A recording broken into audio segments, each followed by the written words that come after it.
Greetings.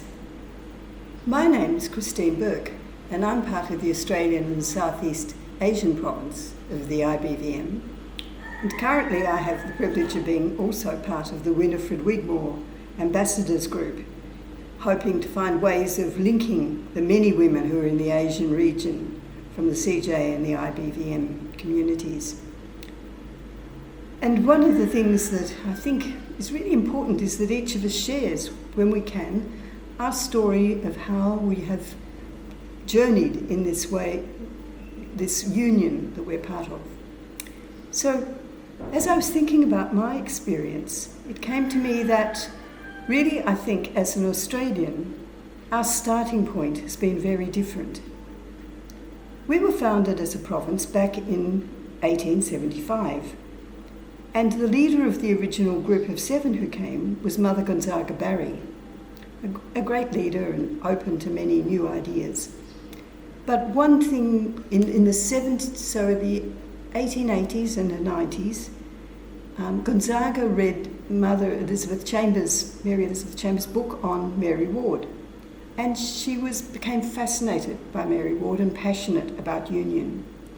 And so she's been somebody who inculcated that, I think, in the early Australian province. And so she was a leader in organising that meeting in 1900, which was aiming at union. Didn't bring it off, but nonetheless, friendships were formed. And for her, one of her friendships was with the sister in charge of the Italian province.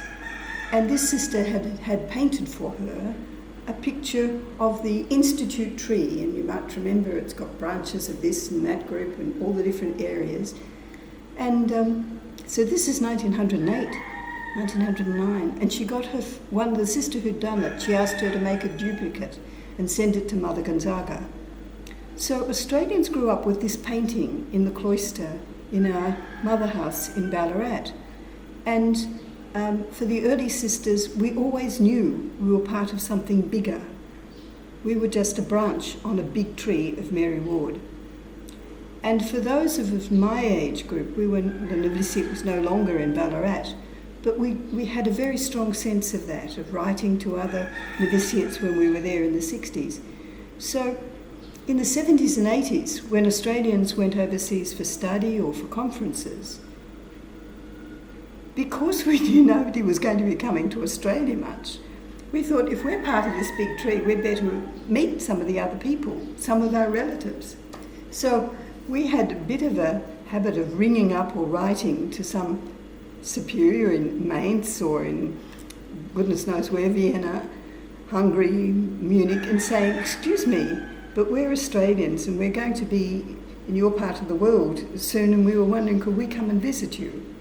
And I've got a great memory of ringing a sister in St. Stephen's Plus in Vienna. And 2 of us, Di and myself, landed in there one afternoon for afternoon tea. And the afternoon tea went on for about 4 or 5 hours, where there were 4 or 5 of them and 2 of us. We talked and talked about the stories of our provinces and where we were and what mattered, and shared on Mary Ward. And great time. So Australians sort of had a bit of a habit of taking that initiative because we realised otherwise we wouldn't meet people. So for us, union has been in our DNA a bit. And I think I speak for a lot of other Australians when I say that. It's not a new idea, which I realise it is for many parts of Mary Ward's group.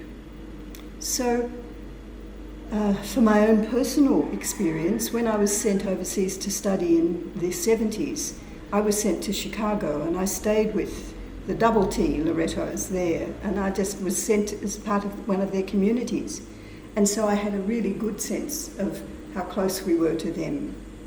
And then one could think of lots of incidents along the way, but I lived with the sisters in Cambridge when I was doing some extra study on Mary Ward, and again felt just part of that community.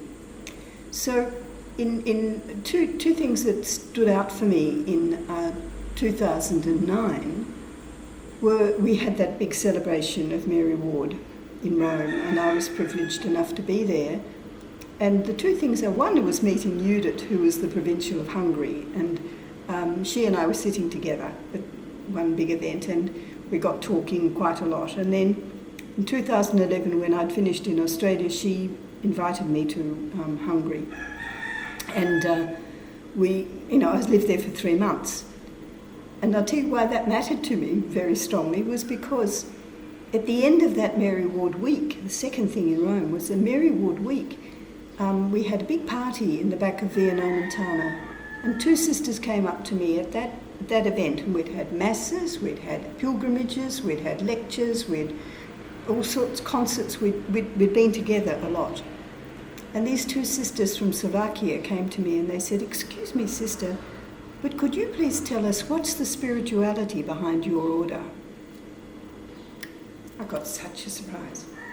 It meant that at the end of all this, they still didn't understand why we would be celebrating with them, who we were, what was the point of this week. So I was really determined that if I did get to Hungary, I would love to just share with the sisters there who are in Eastern Europe a bit of the story of Loreto and the story of Mary Ward, because I had opportunity to study that a bit.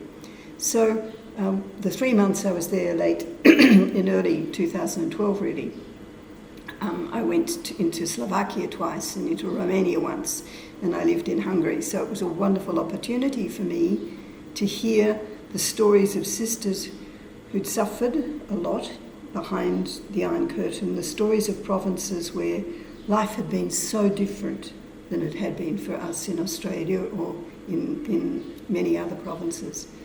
And so I could understand why those sisters would know so little about anything outside of just managing to live in these countries in this time was what they could do. So then, when in 2013, the provincial asked me to come to Manila and to set up a study house for our young women. And we came and we tried to find a house that would be suitable, and it wasn't easy. And we were also told that Sister Bosco from Korea had been charged with the same thing. Could she come and find a study house for young sisters from Korea? Bosco and I met up and were very polite. We wanted to find places nearby if we could, so we could at least meet each other. But we found one house and it was too big for me. So I said to Bosco, "Could you come and look at it and maybe we could do something together as one community?" She said, "I'm not sure that it works, sister." And so anyway, she came, and then the next day rang me and said, "Well, why don't we try?" And what had been worrying her was that we might have to cook 2 separate meals. If I couldn't eat rice, but she'd seen the night before I could. So if I could eat rice, we wouldn't have to cook 2 meals for every dinner at night, and we could do things together. So we started, and we've moved 3 times. It's the 3rd house we've been in anyway, since we came nearly 8 years ago. And it's become a house of hospitality for many the sisters from India, CJs, who are doing EAPI courses, for our own sisters from Vietnam, Loreto sisters from Vietnam, for the sisters who are studying, Korean sisters who've been studying theology or whatever. We've had a sister from America, we've had a sister from Africa. And they've all studied different things, but we've been living together as an IBVM-CJ community. And despite differences in our appearance and differences in our traditions, we've learned something of the complexity and the joy of living together. And during this 7.5 years, I've also had the opportunity of going to Korea, to India, to Zimbabwe and to Kenya, and working with our sisters there, both on Mary Ward, but also very strongly on the importance of our one story, of our one root, our one tree, in the hope that we could start to see how much we share. And in each of those places, at the end of sessions, sisters have said to me, "But why aren't we one?" Rather than, "Why would we be one?" But why aren't we one? How could we make this happen? And so it's great that this time of our history we have leadership in both of the congregations saying, "Yes, let's make this happen." So I think this is a very treasured time for us to really contribute to the future, to make possible what Mary Ward wanted, that we be one institute under one leader, and united in heart and mind, we could bring the gospel to wherever we are asked to. So that's my hope, and that's been my little part of the journey, and the part that's been a great privilege for me.